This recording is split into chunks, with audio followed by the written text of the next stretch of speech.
India சுதந்திரம் பெற்று இந்த வாய்ப்பு அருந்ததியர்களுக்கு கைவசமாவதற்கு 62 ஆண்டுகள் ஆனது. பங்குச்சந்தைங்கிறது ஒரு சூதாட்ட களமாக தான் இருக்கு என்பது உண்மை. சூதாட்டங்களையே இவர்கள் தடுக்கணும் என்பது வேற. ஆனா இங்க சிஸ்டமே சூதாட்டமா இருக்கு. செபி தான் கண்காணிக்கணும். ஆனா கண்காணிக்கிற செபி மீதே குற்றச்சாட்டு வந்திருக்கு அப்படிங்கும் போது தார்மீகமா செபி சேர்மன் பதவி விலகி அந்த குற்றச்சாட்டை சந்திச்சாதானே ஒரு நம்பகத்தன்மை என்பது ஏற்படும். ஒரு மேற்கு வங்காளத்தினுடைய ஒரு முதல்வருடைய அறிக்கைகள் என்பது நம்பகத்தன்மை தரல. அது எதிர்க்கட்சிகளை வெறுமன குற்றம் சாட்டுவதாகத்தான் அந்த அறிக்கைகள் என்பது வருது. நாடாளுமன்றத்தில் மிக வேகமாக பேசக்கூடிய திரிணாமுல் காங்கிரசினுடைய எம்பிக்கள், பெண் எம்பிக்கள் உள்பட இதுல மௌனம் சாதிப்பது என்பது இந்த பிரச்சனையை ஒரு குறுகிய அரசியல் பார்வையோடு தான் அந்த மாநில அரசாங்கம் பார்க்குது. இந்த வாரம் நம்முடன் இணைந்திருப்பது மார்க்சிஸ்ட் கம்யூனிஸ்ட் கட்சியின் மாநில குழு உறுப்பினர் தோழர் சுவாமிநாதன். தோழர் வணக்கம். வணக்கம். அருந்ததியர் உள் இடஒதுக்கீடு சம்பந்தமா இன்னைக்கு உச்சநீதிமன்றம் தீர்ப்பு வழங்கி இருக்கிறது. இந்த தீர்ப்பை மார்க்சிஸ்ட் கம்யூனிஸ்ட் கட்சி வரவேற்கிறது. ஒரு பக்கம் எதிர்ப்பும் வந்திருக்கு. அந்த எதிர்ப்புல என்னன்னா, உச்சநீதிமன்றத்தினுடைய தீர்ப்பை தான் எதிர்க்கிறோம், அருந்ததியருக்கான உள் இடஒதுக்கீடை நாங்க எதிர்க்கல அப்படின்னு முன்வைக்கிறாங்க. இந்த இரண்டு லேயர்களுடைய அம்சங்கள் என்ன? அதாவது உச்சநீதிமன்றத்தினுடைய தீர்ப்புங்கிறது வரலாற்று சிறப்பு மிக்க தீர்ப்பு என்றுதான் மார்க்சிஸ்ட் கம்யூனிஸ்ட் கட்சி கருதுகிறது. மார்க்சிஸ்ட் கம்யூனிஸ்ட் கட்சி அதற்கான வரவேற்பை தெரிவித்திருக்கிறது. இந்த தீர்ப்பு என்பது தமிழகத்தில் இருக்கிற அருந்ததியர் உள்ஒதுக்கீடு மட்டுமல்ல, ஒடுக்கப்பட்டவர்களுக்குள் ஒடுக்கப்பட்டவர்களாக இருக்கக்கூடியவர்களுக்கும் இடஒதுக்கீட்டு பயன்கள் போய் சேர வேண்டும் என்ற அடிப்படையில் எடுக்கப்பட்ட நடவடிக்கைகள் என்பது ஆந்திரா, அதுபோல பஞ்சாப் மாநிலத்தில் எடுக்கப்பட்ட நடவடிக்கைகள் எல்லாவற்றையும் சேர்த்துதான் இன்னைக்கு ஒரு உச்ச நீதிமன்றம் இந்த தீர்ப்பை அளிச்சிருக்கு. இந்த குறிப்பிட்ட பிரச்சனையில் மத்திய அரசுக்குத்தான் முழுமையான அதிகாரம் உண்டு என்று சொல்லப்பட்ட ஒரு பிரச்சனையில் மத்திய அரசு பட்டியல் சாதிகளில் புதிதாக ஒரு சாதியை இணைப்பதோ நீக்குவது என்று வரும்போது நாடாளுமன்றத்தில் விவாதிக்கலாம்.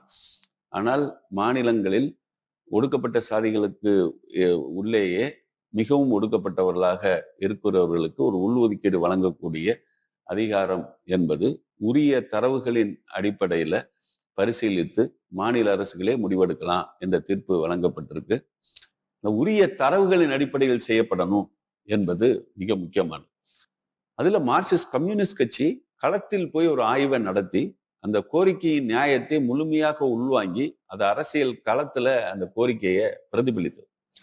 மார்க்சிஸ்ட் கம்யூனிஸ்ட் கட்சி அரசியல் களத்தில் அருந்ததியர் உள்ஒதுக்கீடு கோரிக்கையை முன்வைத்த பிறகுதான், அதற்கு பிறகு அருந்ததியர்களுடைய உரிமை பாதுகாப்பு மாநாடுகளை தமிழ்நாடு முழுக்க பல முக்கியமான நகரங்கள்ல நடத்தி சென்னையில ஒரு மிகப்பெரிய பேரணியை நடத்திய பிறகுதான் அந்த பிரச்சனை அரசியல் நிகழ்ச்சி நிரலில் பொது சமூகத்தினுடைய கவனத்தை அது ஈர்த்தது.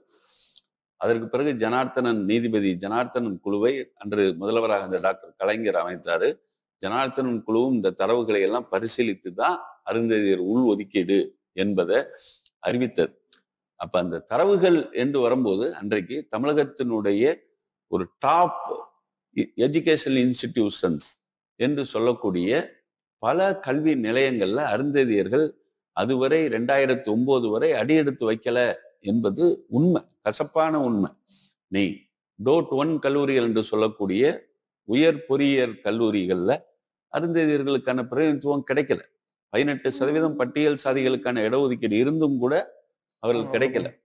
அப்ப நாம் அதற்கான ஆய்வுகளை நடத்திய போது அண்ணா பல்கலைக்கழகத்துல அல்லது மதுரைனா தியாகராயர் பொறியியல் கல்லூரியில, கோயம்புத்தூர்னா பிஎஸ்ஜி கல்லூரிகள்ல இங்க எல்லாம் நடத்தும் போது அருந்ததியருடைய மாணவர்களையே அங்க பார்க்க முடியல என்பதுதான். அதற்கு பிறகுதான் உள் ஒதுக்கீடு வந்த பிறகுதான் அதற்கு முதல் ஆண்டு கணக்கிடும் போது பல நூற்றுக்கணக்கான மாணவர்கள், ஆயிரக்கணக்கில் மாணவர்கள், அருந்ததிய மாணவர்கள் இந்த கல்வி நிலையங்கள் எல்லாம் அடியெடுத்து வைக்கிற ஒரு வாய்ப்பு என்பது உருவாச்சு. இந்தியா சுதந்திரம் பெற்று இந்த வாய்ப்பு அருந்ததியர்களுக்கு கைவசமாவதற்கு 62 ஆண்டுகள் ஆனது என்பதே உள் ஒதுக்கீட்டினுடைய அவசியத்தை, தேவையை உணர்த்துகிற விஷயமாக தான் அமைந்தது. அதற்கு பிறகு சட்ட போராட்டமா அது தொடர வேண்டிய கட்டாயம் ஏற்பட்டது. அருந்ததியர் உள்ஒதுக்கீட்டுக்கு எதிராக சென்னை உயர்நீதிமன்றத்தில் வழக்கு தொடரப்பட்டது. ஏற்கனவே உச்ச நீதிமன்றத்தில் பஞ்சாப் வழக்கு நடைபெற்று கொண்டு வந்த ஒரு பின்னணியில சென்னை உயர்நீதிமன்றம் இந்த வழக்கை வந்து உச்ச நீதிமன்றத்தோடு இணைக்கப்பட்டது. அந்த உச்ச நீதிமன்றத்தில் நடைபெற்ற விவாதங்களும் மிக முக்கியமானது. உச்ச நீதிமன்றத்திலும் பல்வேறு தரவுகள் முன்வைக்கப்பட்டது. இந்த உயர்நீதிமன்ற வழக்கிலும் உச்ச நீதிமன்ற வழக்கிலும் மார்க்சிஸ்ட் கம்யூனிஸ்ட் கட்சி தன்னை இணைத்துக் கொண்டது. தமிழ்நாடு தீண்டாமை ஒழிப்பு முன்னணி தன்னை இணைத்துக் கொண்டது. அருந்ததிய இயக்கங்களுக்கு உதவியாக பல சமூக செயல்பாட்டாளர்கள் இவர்கள் எல்லோரும் வந்து பல தரவுகளை முன் வச்சாங்க. இந்த தீர்ப்பு என்பது ஒரு இன்னைக்கு இந்த தீர்ப்பை மறுபரிசீலனைக்கு ஆளாக்கப்பட வேண்டும் என்கிற கோரிக்கை என்பதை நாம் வந்து ஏற்க முடியாது. ஏனென்றால் ஒரு நீண்ட காலம் காத்திருந்து கிடைத்திருக்கக்கூடிய ஒரு தீர்ப்பு என்பதாகும். அதுல சொல்லப்பட்டிருக்கக்கூடிய கிரீமி லேயர் என்பது ஒரு கட்டுப்படுத்துகிற அம்சமாக இல்லை, தீர்ப்பில் கட்டுப்படுத்துகிற அம்சமாக இல்லை. அது வந்து நீதிபதிகளுடைய கருத்தாக தான் அது வந்து வெளிப்பட்டிருக்கு. ஆகவே அந்த நீதிபதிகளின் கருத்து என்பது சரியல்ல, சமூகத்தின் யதார்த்தத்தை பிரதிபலிக்கவில்லை என்பதை நிச்சயமாக அது மக்கள் மத்தியில வந்து பேசணும். என்ன காரணம் என்று சொன்னால், பட்டியல் சாதிகளுக்கு இருக்கிற சமூக ஒடுக்குமுறை பிரச்சனையினுடைய ஆழத்தை, காயத்தை உணர்ந்து கொண்டால் நிச்சயமாக அதுல வந்து இந்த கிரீமி லேயரை பற்றி பேச வேண்டிய தேவையில்லை என்ற முடிவுக்கு வரலாம். நீங்க இன்னைக்கும் இந்திய சமூகத்தில் நீங்க மிகப்பெரிய ஆளுமைகளாக கருதப்படுபவர்கள் கூட தேசத்தின் தலைவர்களாக கொண்டாடப்படுவதில்லை. ஜெகஜீவன் ராம் அவர்கள் இந்திய நாட்டில் ஒரு நீண்ட கால அமைச்சராக இருந்தவர். ஆனால் அவர் வந்து ஒரு சம்பூரானந்தா சிலையை திறந்து வைத்தார் என்பதற்காக அந்த சிலை வந்து கழுவப்பட்டது, கங்கை நீரால் கழுவப்பட்டது என்பது காரணம், தீட்டுப்பட்டு விட்டது என்பதற்காக அந்த சிலை கழுவப்பட்டது. அதுபோல நாம் பார்க்கிறோம், அந்த தீர்ப்பின் அம்சங்களுக்கு எதிராக ஒரு பொது கருத்தை என்பது மக்கள் மத்தியில விவாதித்து உருவாக்க வேண்டிய தேவை இருக்கு. இதை நிச்சயமாக மார்க்சிஸ்ட் கம்யூனிஸ்ட் கட்சி செய்யும். தமிழ்நாடு தீண்டாமை ஒழிப்பு முன்னணி கண்டிப்பாக செய்யும். இதனாலதான் மார்க்சிஸ்ட் கம்யூனிஸ்ட் கட்சியினுடைய அரசியல் தலைமை குழு அறிக்கை என்பது இந்த உள் ஒதுக்கீடு என்பதை வரவேற்றும், அதுபோல கிரீமி லேயர் என்பதை ஏற்க முடியாது என்றும் தெளிவாக தெரிவித்து வெளியிட்டு, அப்படி இல்லாமல் நாம வந்து மாநிலங்களுக்கு இதை தரக்கூடாது என்று சொல்வது என்பது ஏற்கத்தக்கது. ஹிண்டன்பர்க் அறிக்கை வந்து செபி மீது ஒரு குற்றச்சாட்டை முன் வச்சிருக்கிறாங்க. குற்றச்சாட்டை செபி நிறுவனமும் அதை மறுப்பு தெரிவிக்கிறாங்க. இது இந்தியாவில என்ன தாக்கத்தை உருவாக்கும்? ஒரு 18 மாதங்களுக்கு முன்பாக ஹிண்டன்பர்க் அறிக்கை தரப்பட்டது. அன்னைக்கு வந்து அதானி என்டர்பிரைசஸ் லிமிடெடுடைய பங்கு மதிப்புகள் 4000 ரூபாயா இருந்தது. அந்த முதல் அறிக்கை வந்தோன்னே 1200 ரூபாய்க்கு அதானி என்டர்பிரைஸ் லிமிடெடுடைய பங்கு விலைகள் சரிந்தது. ஒரு பெரிய அளவுல பங்குச்சந்தையில தாக்கத்தை ஏற்படுத்தியது. சில்லறை முதலீட்டாளர்கள் பெரிய இழப்பை சந்தித்தார்கள் என்பதெல்லாம் நாம் பார்த்தோம். திரும்ப வந்து இப்ப இந்த 2வது அறிக்கை வருகிற நேரம் 3000 ரூபாயை கடந்து நிக்குது அதானி என்டர்பிரைஸ் லிமிடெடுடைய பங்கு மதிப்புகள். இது எதை காமிக்குது?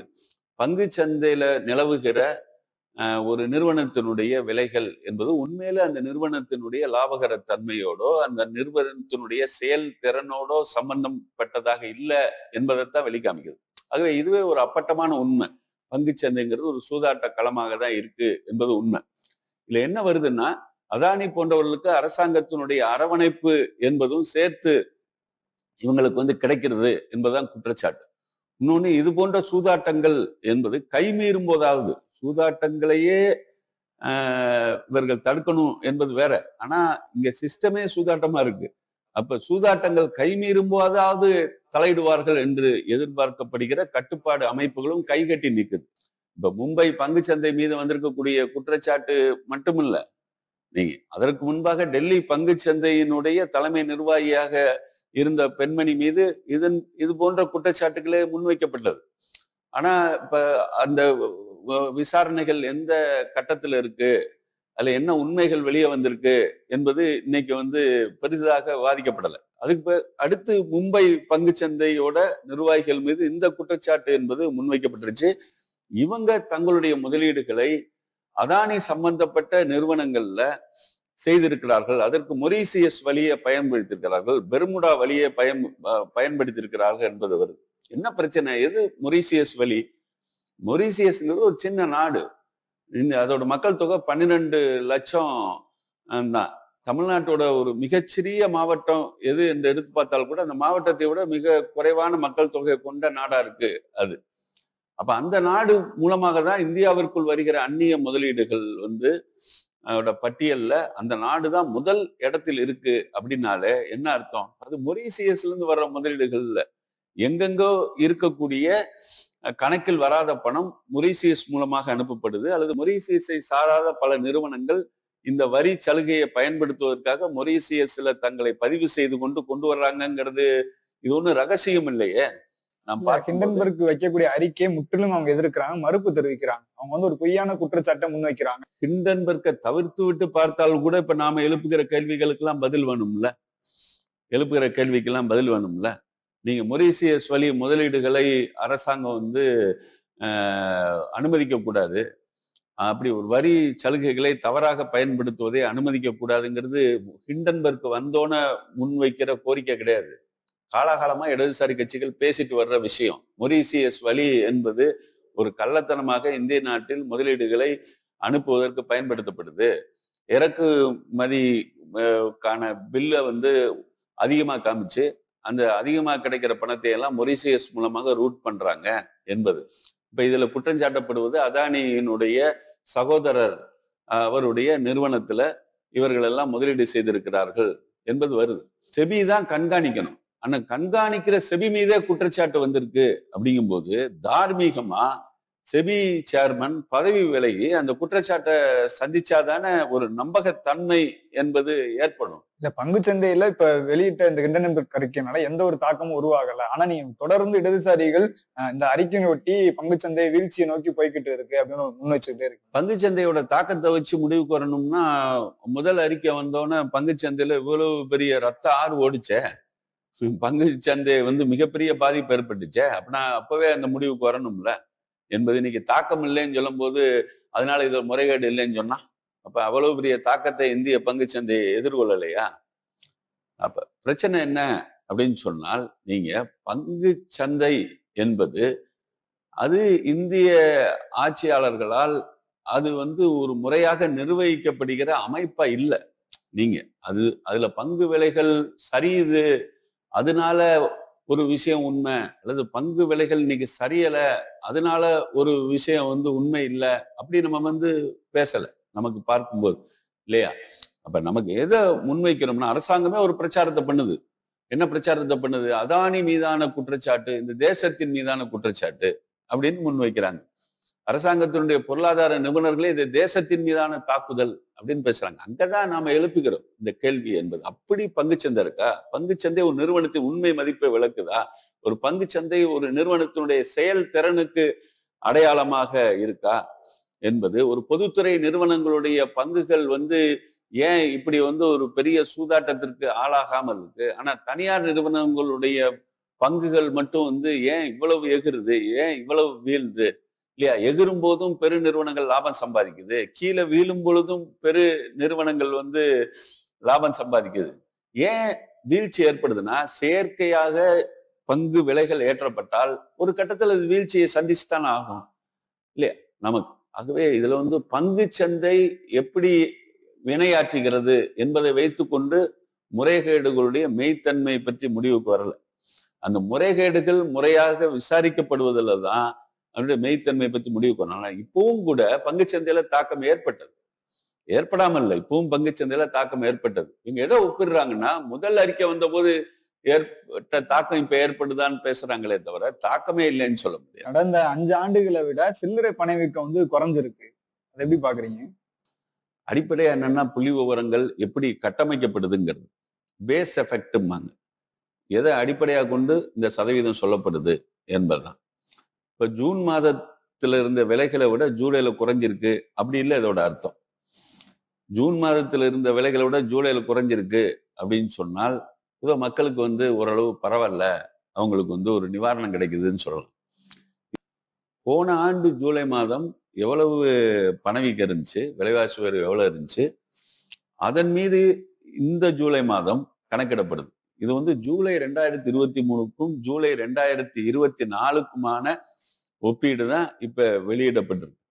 அப்ப ஜூலை 2023ல வந்து விலைவாசி வந்து ஒரு உச்சத்தை எட்டியிருந்ததுன்னு வைங்களேன். அந்த உச்சத்தை எட்டியிருப்பது ஒரு அடிப்படை மாதமாக முன்வைக்கப்பட்டால் அதுல இருந்து இந்த ஜூலை 2024 கணக்கிடும் போது நிச்சயமா என்ன ஆகும், சதவீதம் கம்மியா தான் காமிக்கும். இப்ப நமக்கு என்னன்னா ஜூன் மாதத்தை விட இப்பவும் விலைவாசி கூடியிருக்கு, உணவுப் பொருட்கள் விலை வந்து கூடியிருக்கு, மாமிசம் மீன் எல்லா விலைகளும் இப்பவும் வந்து கூடியிருக்கு என்பது. இன்னொன்னு இந்த பணவீக்கம் என்று பார்க்கும்போது, பணவீக்கம் என்பது பல வகைப்படும். மையமான பணவீக்கம் என்பது வேற. நீங்க சில்லறை பணவீக்கத்திலேயே வந்து கிராமப்புற மக்களுக்கு உணவுப் பொருட்களுடைய வெயிட்டேஜ் எவ்வளவு இருக்கும் அந்த பணவீக்கத்துக்குள்ள, நகர்ப்புற மக்களுக்கு எவ்வளவு இருக்கும் என்பது. ஆகவே பணவீக்கத்தை ஆய்வு செய்யும் போது இது எல்லாம் பார்க்கணும்.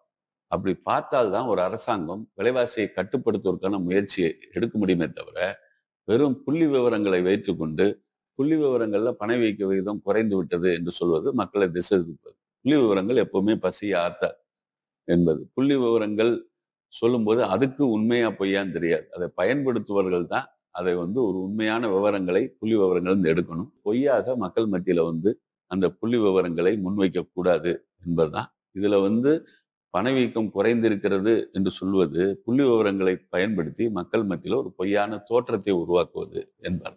இன்னைக்கு கொல்கத்தால வந்து பயிற்சி மருத்துவர் வந்து பாலியல் வன்கொடுமை செஞ்சு நீ கொலை செய்யப்பட்டிருக்கு.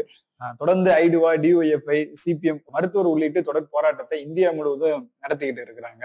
இது வழக்கமா அது விசாரணை என்னவா நடந்துகிட்டு இருக்கு? அதாவது நிர்பயா பாலியல் வன்முறைக்கு பிறகு அநேகமா இந்தியாவின் கவனத்தை ஈர்த்திருக்கிற ஒரு மிகப்பெரிய பிரச்சனையாக இந்த கல்கத்தா பெண் மருத்துவருடைய மீதான பாலியல் பலவந்தமும் நடைபெற்ற படுகொலையும் நடந்திருக்கு. ஐஎம்ஏ வந்து இந்தியன் மெடிக்கல் அசோசியேஷனே வந்து ஒரு 24 மணி நேர வேலை நிறுத்தத்துக்கான அறைகோல் என்பது விடுத்தது. அநேகமா இன்னைக்கு எல்லா மாநிலங்களிலும் இருக்கக்கூடிய மருத்துவர் சங்கங்கள், மருத்துவக் கல்லூரி மாணவர்கள் இந்த போராட்டத்தை வந்து முன்னெடுத்திருக்காங்க. ஒரு நீதி கிடைக்கிற வரை இந்த போராட்டம் தொடரும் என்பதை உச்ச நீதிமன்றத்துடைய கவனத்திற்கு இன்னைக்கு வந்து போய் உச்ச நீதிமன்றம் தலையிட்டு நீங்க வந்து இந்த போராட்டங்களை எல்லாம் கூட திரும்ப பெறணும் என்று வேண்டுகோள் விடுக்கக்கூடிய அளவுக்கு போயிருக்கு. ஆனா இதுல வந்து என்ன அணுகுமுறை என்று சொன்னால், இதை வந்து இடதுசாரிகள் இயக்கங்களோட முன்னெடுப்பு ரொம்ப முக்கியமானதாக இருக்கு என்பது. இன்னைக்கு ஒரு தேசம் முழுக்க ஒரு ஈர்ப்பை உருவாக்குவதற்கு இந்திய ஜனநாயக வாலிபர் சங்கம் மேற்கு வங்கத்தினுடைய அது இந்த பிரச்சனையை வந்து ஒரு தேசம் தழுவிய பிரச்சனையா மாற்றுவதில் ஒரு முக்கியமான பங்கை ஆற்றிருக்கு. இந்த இந்திய ஜனநாயக வாலிபர் சங்கத்தினுடைய பொதுச் செயலாளர் மீனாட்சி இன்னைக்கு தேசம் முழுக்க அறியப்பட்டவராகவும் இன்னைக்கு வந்து மாறி இருக்காரு. அவருடைய தொடர்ந்த செயல்பாட்டின் காரணமாக இப்ப காவல்துறை களத்துக்கு போவதையே தடுக்கிற சூழல்ல கூட மீனாட்சி வந்து ஒரு மாறு வேடத்துல போய் களத்தில் நின்று களத்தில் அந்த வெப்பத்தை தக்க வைக்கிற பணியை செய்து கொண்டிருக்கிறார்கள். அப்ப அதுல வந்து இந்திய ஜனநாயக வாலிபர் சங்கம் மட்டுமல்ல, இந்திய மாணவர் சங்கம் மட்டுமல்ல, மார்க்சிஸ்ட் கம்யூனிஸ்ட் கட்சியோட கிளைகளும் மேற்கு வங்காளத்துல இந்த போராட்டத்தை நடத்திட்டு இருக்காங்க. இதுல முடிவெடுக்க வேண்டிய ஒரு மேற்கு வங்காளத்தினுடைய ஒரு முதல்வருடைய அறிக்கைகள் என்பது நம்பகத்தன்மை தரல. அது வந்து எதிர்கட்சிகளை வெறுமன குற்றம் சாட்டுவதாகத்தான் அந்த அறிக்கைகள் என்பது வருது. நாடாளுமன்றத்தில் மிக வேகமாக பேசக்கூடிய திரிணாமுல் காங்கிரசினுடைய எம்பிக்கள், பெண் எம்பிக்கள் தான் பேசணுங்கிற அர்த்தத்துல சொல்லல.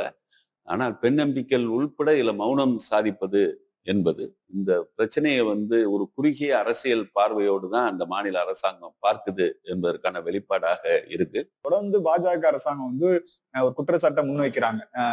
இந்த இந்தியா கூட்டணியில இது சம்பந்தமா யாருமே வாய் திறக்கல அப்படின்னு ஒரு குற்றச்சாட்டை சொல்லிக்கிட்டே இருக்கிறாங்க. பாஜகவோட குற்றச்சாட்டு இருக்குல்ல, அதுக்கு ஒரு நோக்கம் இருக்குது.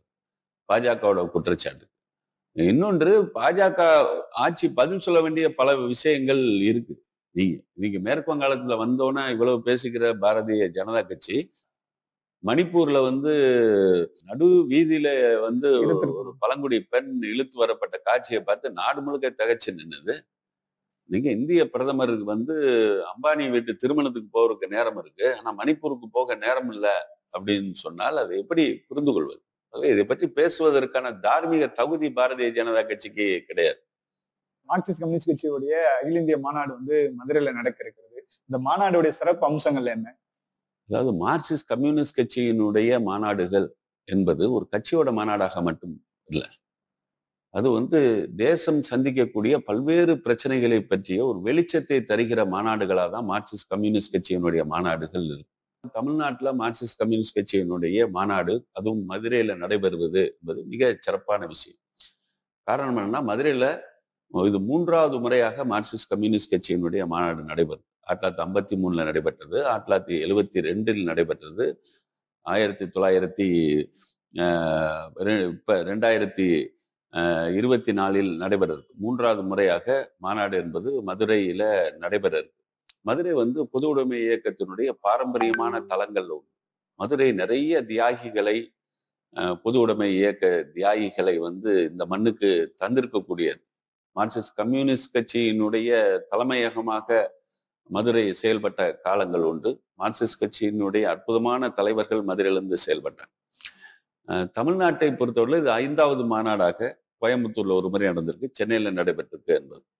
1953 மதுரையில நடைபெற்ற மாநாடு என்பது இந்தியா விடுதலை பெற்ற பிறகு ஒரு முதல் 5 ஆண்டு திட்டம் மக்கள் மத்தியில மிகப்பெரிய அவநம்பிக்கையும் கோபத்தையும் ஏற்படுத்தியிருந்த பின்னணியில நடைபெற்ற ஒரு மாநாடு. அப்போ மார்க்சிஸ்ட் கம்யூனிஸ்ட் கட்சி வந்து சுதந்திர போராட்டத்தினுடைய கனவு, ஐடியா ஆஃப் இந்தியாவை இந்தியா எப்படி முன்னெடுக்க வேண்டும் என்பதை பற்றிய ஒரு தீர்க்கமான பார்வையை முன்வைக்கிற காலத்தில் அந்த மாநாடு நடைபெற்றது, முன்வைத்தது.